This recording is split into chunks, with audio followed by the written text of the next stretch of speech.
টাকিতে আবাস যোজনায় বেনিয়মের অভিযোগ। এবার কাঠগড়ায় এক শিক্ষক।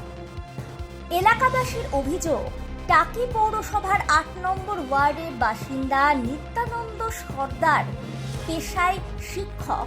নিজের 3তলা বাড়ি থাকা সত্ত্বেও তিনি ৩ নম্বর ওয়ার্ডে আবাস যোজনার ঘর পেয়েছেন।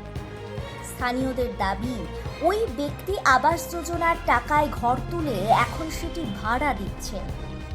অথচ এলাকার বহু গরিব মানুষ গত 15 বছরেও আবাস যোজনার ঘর পাননি। প্রশ্ন উঠেছে, 3তলা বাড়ির মালিক কিভাবে সরকারি প্রকল্পের সুবিধা পেলেন? এর পেছনে কতটা দুর্নীতি, কতটা কাটমানি জড়িত তা নিয়ে সরব হয়েছেন স্থানীয়রা। অভিযোগকারী মহলের বক্তব্য, ভোটের পরেও এই ধরনের ঘটনা ঘটেই চলেছে।